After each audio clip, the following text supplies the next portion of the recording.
new Trump presidency hasn't yet begun. And we can already see the clear and present danger that it is going to be. And I want to say something that I don't think I would have ever said, but it is clear, first of all, that a dead 12-hour clock, even a dead 10-hour clock, a dead 12-hour clock is correct twice a day. And I'm going to bring that analogy to the Electoral College. Just maybe, and I want you guys to hear me out, just maybe this is the time where we should use that constitutional aberration, that undemocratic aberration that the founders, for racist reasons, the founders, for the reasons of the power, keeping the elite in power, maybe it is time for us to use that institution for the benefit of us all. After all, Donald Trump, over the last few days since his election, has proven something that Kamala Harris said throughout the election, that this isn't a serious person.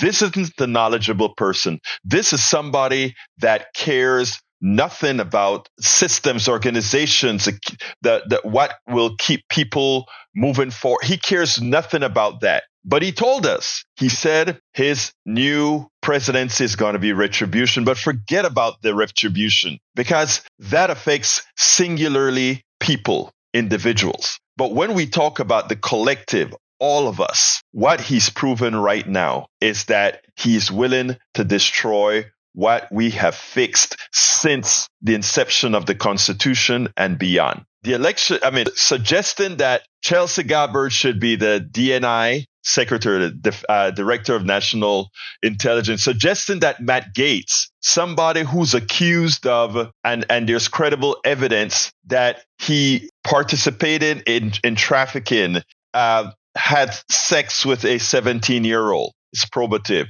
Defense Secretary Pete Hegseth, thinking that somebody so incompetent and such a person devoid of morals could be selected as the defense secretary. And more importantly, for the director or the secretary of the Human and Health Services, the Health and Human Services, to be Kennedy, Robert F. Kennedy, someone who doesn't believe in vaccines, someone who has such out of scope beliefs in science. And look, the guy does believe in some good things, that the big pharma is terrible. All of those things are true. But mixing some truths with things that would harm us all, that is a clear and present danger, not to a select few, but to the many. And when one goes ahead and think about it, one would say, well, he was elected democratically. And that is so true. The majority of the population from the count so far seem to be that they would have voted for Donald Trump. Unlike 2016, when he lost by 3 million votes, unlike 2020, when he lost by 7 million votes. But again, I digress. The Electoral College has been wrong. The Electoral College is an aberration. But let's be clear here. The Electoral College, if there's one mechanism left for us to save the country, just maybe the Electoral College, and they have December 17th, I believe, before they have to conclude. And for anyone saying, how can you dare say that? Well, we can prove that the Electoral College, when it elected George Bush, changed the trajectory of the United States and is the genesis of a lot of the problems that we have today. From the Iraq war to creating a more massive defense industrial complex to the privatization of wars all over the world. We can show where the Electoral College, by making the president George Bush, created an existential problem going forward for the country. That can be proven based on what occurred under the Bush II administration. It was a clear failure internationally, etc. And then when the Electoral College elected Donald Trump, it was again the master of death. Had we had a competent president, we would not have lost over 1 million American citizens to COVID, because more than likely COVID would have been nipped in the butt before it became a pandemic. So the Electoral College failed by electing an incompetent person, and in the process creating a movement, a cult movement that dummified the population, that made the population less intelligent. Not to speak about having removed us from the Iran nuclear deal, not to speak about having removed us from the Paris Accord, which made sure that we looked like the nation that produces a second amount of carbon in the air was no longer reliable as being one of those who would provide the solution to the problem of the environment, which is likely our most severe problem at this time. But now we get Donald Trump for a second term, and the people that he is appointing are lacking. The people that he's appointed, they in each of those positions themselves, solely in those positions individually, are a clear and present danger to the Americans,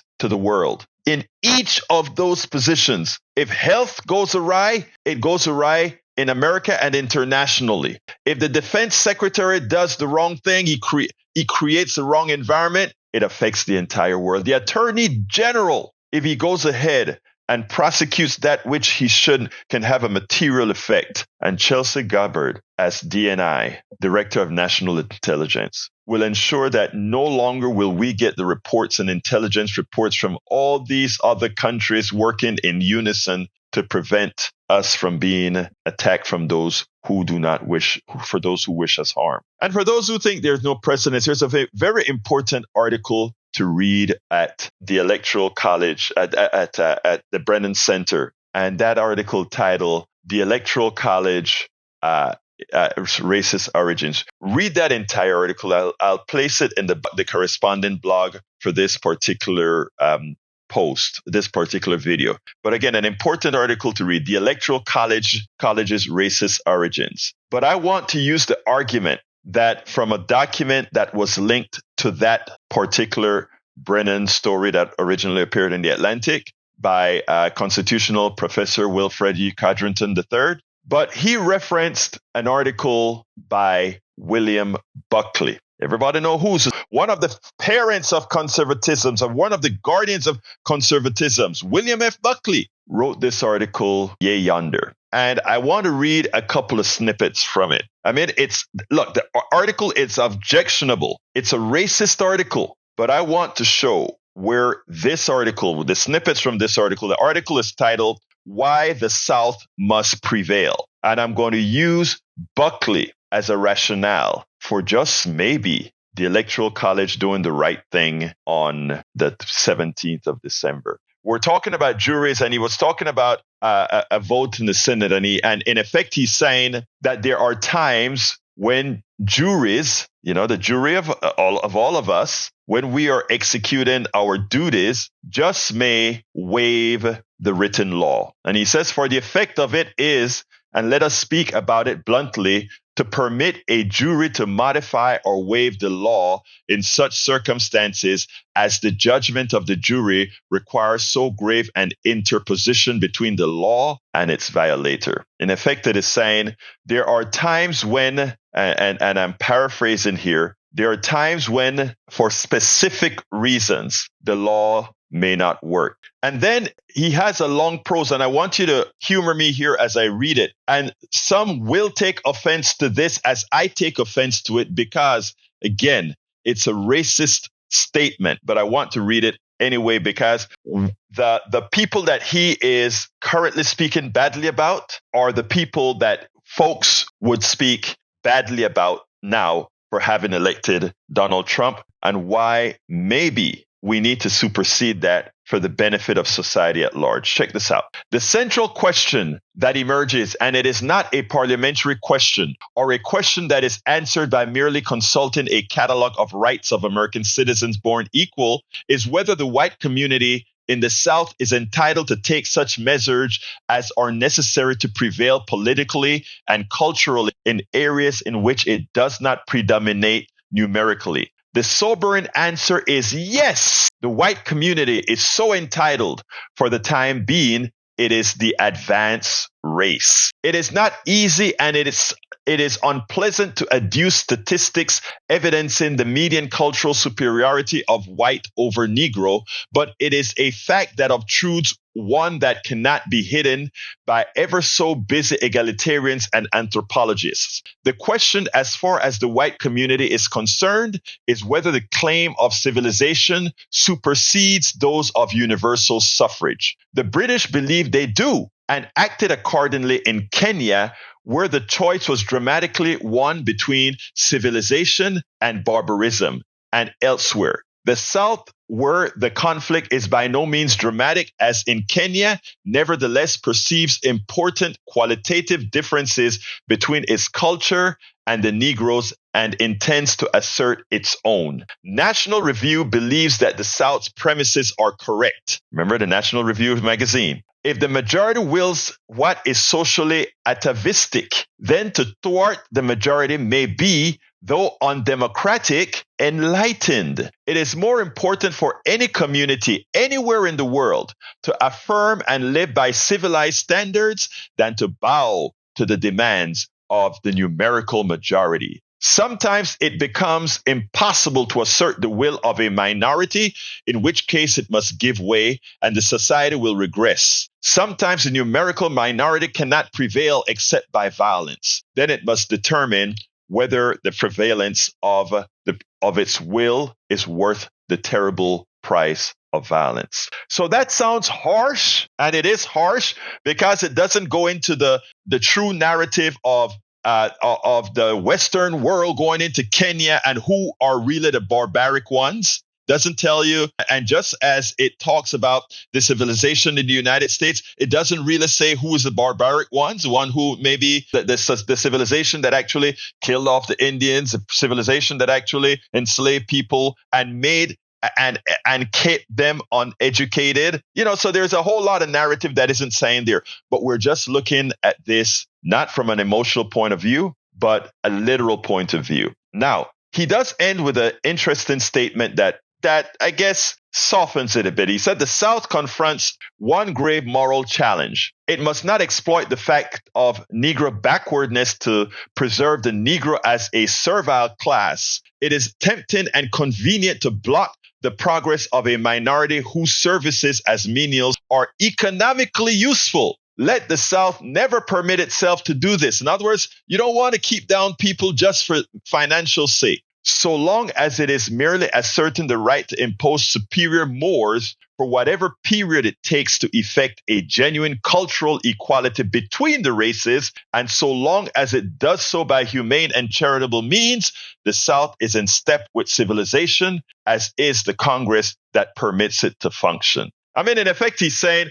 well, when those minorities or those black people or those natives or when they come up to our when those cultural standards are equal, then then one person, one vote. Okay, look, this is the racist document written back yonder. I mean, it is amazing that this was the norm and this is how people spoke. Okay, and this is what and without narrative, just asserting one's superiority without asserting how one got to be considered the superior one through violence, through misogynist, through whatever the case may be. But the reason I brought this article up is we could use this same analogy now to those who decided to elect a misogynist, a convicted criminal, somebody who went ahead and hold on to women by their parts, somebody who was stolen, somebody who has been a traitor to the country, somebody who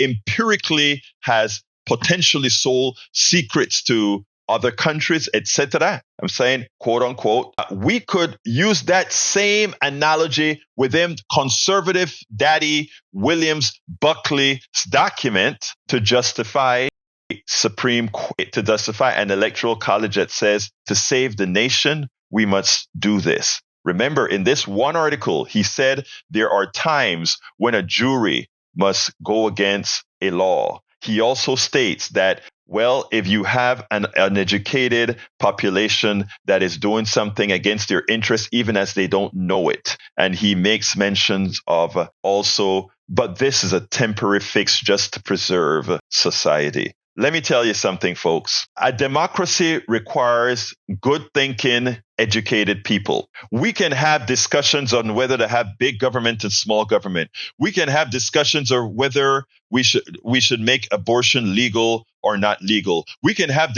discussions as far as